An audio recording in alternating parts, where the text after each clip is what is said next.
Good morning, hello everyone. ये मैं एक क्वेश्चन आपको कराऊंगी आज। तो ये क्वेश्चन की मैंने डाल दी है क्लिप। पहले हम कॉन्सेप्ट समझेंगे, फिर उसके बाद आगे बढ़ेंगे। तो फर्स्ट ऑफ ऑल हम ब्रांच अकाउंटिंग पढ़ेंगे, और ब्रांच अकाउंटिंग का बिल्कुल हम स्क्रैच से पढ़ने वाले हैं। तो इसके अंदर पहले हम परफॉर्मा देख लेंगे कि परफॉर्मा किस तरीके से होता है ब्रांच का, और फिर उसके बाद हम आगे बढ़ेंगे। ठीक है। और मैंने एक क्वेश्चन आपको लोडिंग का भी करवा रखा है, जिसमें जो भी प्रॉफिट का मार्जिन होता है वो निकालते हैं। वो इससे एडवांस वाला है, क्योंकि कंसेप्ट क्लियर करने के लिए ये मैंने करवाया फिर से। देखिए, परफॉर्मा ऑफ ब्रांच अकाउंट किस तरीके से है। बट ये आपका फॉर्मेट क्या है, क्या क्या चीज़ें आएंगी इसमें। पहले हमारा सारा ओपनिंग बैलेंस आएगा एसेट्स का, स्टॉक, डेटर, फर्नीचर, कैश, जितना भी बैलेंस है आपका ओपनिंग का इस साइड पे आएगा। फिर उसके बाद आएगा आपका गुड्स एंड टू ब्रांच। जो भी सामान, जो भी गुड्स आपका ब्रांच को भेजा जाएगा एचओ द्वारा, हेड ऑफिस द्वारा, वो आपकी वैल्यू यहाँ आएगी। और वो आपका मतलब प्रॉफिट पे भी हो सकता है, लोडेड प्राइस पे भी हो सकता है, और कॉस्ट पे भी हो सकता है। ठीक है, वो क्वेश्चन बताएगा। इसके बाद दूसरा है कैश या बैंक। इसके अंदर आपके एक्सपेंसेस आएंगे जो भी एचओ ने पे किए हैं। ठीक है। उसके बाद फिर आएगा आपका जनरल पीएल अकाउंट, ये बैलेंसिंग फिगर रहेगा। ठीक है। और फिर देखिए, यहाँ पे आपका ओपनिंग बैलेंस आता है एसेट का, और क्लोजिंग बैलेंस एसेट का आता है क्रेडिट साइड पर। ठीक है, क्लियर है। उसके बाद ओपनिंग बैलेंस लायबिलिटीज़, अगर क्वेश्चन में कोई लायबिलिटी दे रखी है तो ओपनिंग बैलेंस लायबिलिटी का आएगा क्रेडिट साइड पर, और फिर हमारा क्लोजिंग आएगा आपका डेबिट साइड पर। ठीक है, ये वाला पार्ट हो गया। अब यहाँ देखते हैं टू कैश बैंक रेमिटेंसेस। देखिए, रेमिटेंसेस मतलब जो भी आपका ब्रांच अकाउंट, ब्रांच जो भी हेड ऑफिस को पे करेगी, चाहे वो डेटर से पैसा मिला है या फिर किसी भी तरीके का फिक्स एसेट से बेच के, या कैश सेल कोई भी हुई है, वो रेमिटेंसेस में आता है। तो रेमिटेंसेस का मैंने थोड़ा लिखा है। रेमिटेंसेस क्या होता है, aggregate of cash sale plus cash receive from debtor, इन दोनों को ऐड करेंगे, या फिर सेल ऑफ फिक्स एसेट्स। इन सारी चीज़ों का जो भी कैश रिसीव होता है वो ब्रांच हेड ऑफिस को पे करता है, उसको रेमिटेंसेस कहते हैं।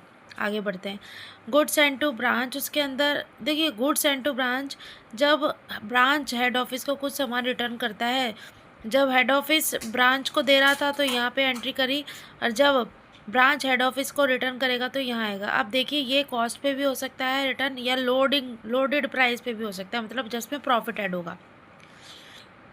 तो उसको भी मैंने अच्छे से समझा रखा है, वो मेरी नेक्स्ट, अब आप वीडियो चेक कर लेंगे, उसमें समझा रखा है मैंने। बाय बैलेंस सीडी ये मैंने बता दिया। अब देखिए, general entries is very important in that case. तो जनरल एंट्री समझ लेंगे तो कन्फ्यूजन नहीं रहेगी।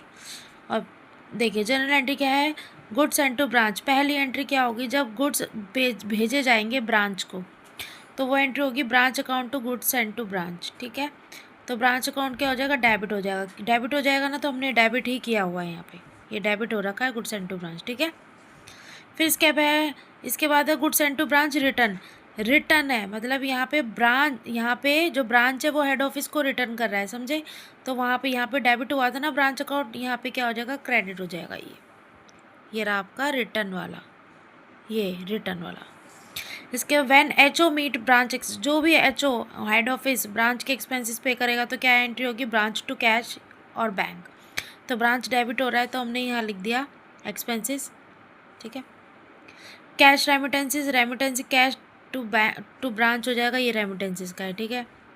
इसके बाद remittances sent but not receive, ऐसे कुछ रेमिटेंसेज है जो ब्रांच ने सेंड किए हैं एचओ को, लेकिन अभी तक रिसीव नहीं हुआ है। तो हम सिंपल है, cash in transit to branch. Entry जो भी कैश आएगा ना ट्रांजिट में होगा, वो भी हम रेमिटेंस में ऐड कर लेंगे। ठीक है।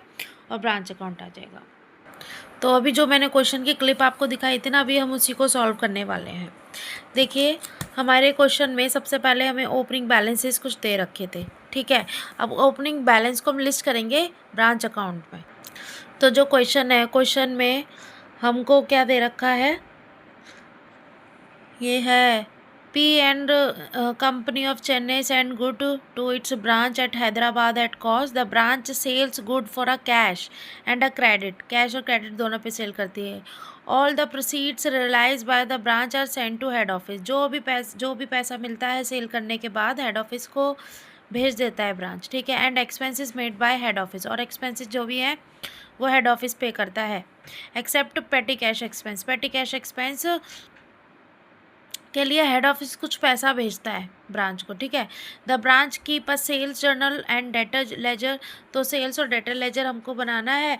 The following is the list of transaction between the head office and the branch. तो आपको ओपनिंग बैलेंसेस दे रखे. तो ओपनिंग बैलेंस सबसे पहले परफॉर्मा के अकॉर्डिंगली देखे जाएंगे. तो यहाँ पे आएंगे आपके opening balance, stock, debtor and पेटी कैश, ठीक है. यहाँ पे आ गया, सिंपल लिख दिया हमारी, क्योंकि हमारी एसेट है. इसके बाद क्या है, goods sent to branch during the year. तो गुड्स एंड टू ब्रांच मैंने आपको बताया था, इसकी एंट्री क्या होती है. इसकी एंट्री होती है branch to goods sent to branch, ठीक है. तो डेबिट होगा ब्रांच अकाउंट. तो हमने यहाँ लिख दिया गुड्स एंड टू ब्रांच 40,000 से. फिर इसके बाद क्या लिखा है, जितने भी एक्सपेंसेस है, जितने एक्सपेंस क्या है, salaries and wage, rent, telephone, other expense. ये परफॉर्मा में भी हमने एक्सपेंस यहाँ शो किए थे, तो ये एक्सपेंस हमने यहाँ शो किए.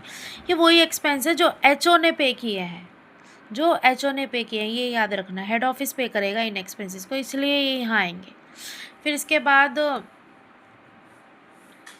हमारा कैश सेंट, जो भी कैश सेंट, पेटी कैश जो इसने भेजा है ना, 1200 रुपये का इसने पेटी कैश भेजा है, ठीक है.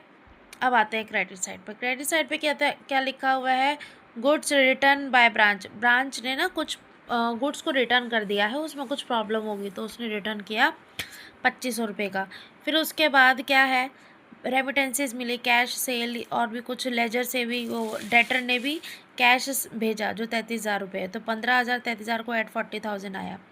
इसके बाद क्लोजिंग बैलेंस हमने सारा का सारा एसेट का लिख दिया, जो 9,000 6,100 है, ठीक है.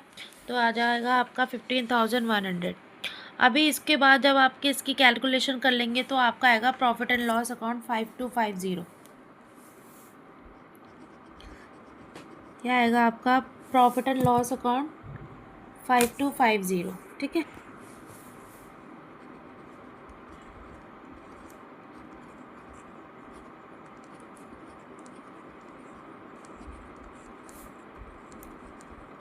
फाइव टू फाइव ज़ीरो आ जाएगा. यहाँ पे आप ये लिख लीजिएगा, ये कंप्लीट हो जाएगा.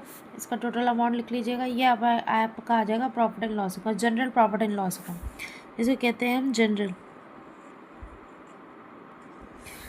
प्रॉफिट एंड लॉस अकाउंट आ जाएगा. अभी एक चीज़ है, आपको डेटर अकाउंट भी देखना है. डेटर का भी कुछ बैलेंस दे रखा है इसके अंदर, ठीक है. अब जब हम डेटर अकाउंट देखेंगे, सबसे पहले ओपनिंग बैलेंस लिखेंगे. ओपनिंग बैलेंस था हमारा कितना, 3500, ठीक है. फिर उसके बाद हमारा क्या आया है, ये ना, ये बैलेंसिंग फिगर है एक्चुअली. ये क्रेडिट सेल बैलेंसिंग फिगर निकली है. ये कैसे निकला है, ये सिंपल, कोई प्रॉब्लम नहीं है. मैं सारा सब दे रखा है. कैश रिसीव, कैश तो डेटर से रिसीव हुआ है हमको, जो आपकी क्रेडिट सेल हुई थी. या cash receive on ledger account लिखा हुआ है आपके क्वेश्चन में. लेजर था वो डेटर का लेजर है, ठीक है. तो 33,000 रुपये. Discount allow 1000. बैड डेट आपके 1500 दे रखे हैं. और बैलेंस ही डी आपका ऑलरेडी दे रखा 6000. जब आप इसका बैलेंस ही निकालोगे तो 48,000 आएगा. मतलब आपकी क्रेडिट सेल 48,000 की हुई थी, ठीक है. तो डेटर अकाउंट बनाना सीख लो. ब्रांच अकाउंट बहुत ईजी है, मैंने परफॉर्मा बता दिया. इसके बाद आपको कोई कन्फ्यूजन नहीं होनी चाहिए. मैंने क्वेश्चन करा रखा है, लोडिंग के किस तरीके से कैलकुलेशन करते हैं वो आपका कंप्लीट हो जाएगा. इसके बाद स्टॉक एंड डेटर सिस्टम रहेगा, वो भी मैं करवा दूँगी. और आपको if you have any confusion, any doubt, just ask me in the comment section. Thank you.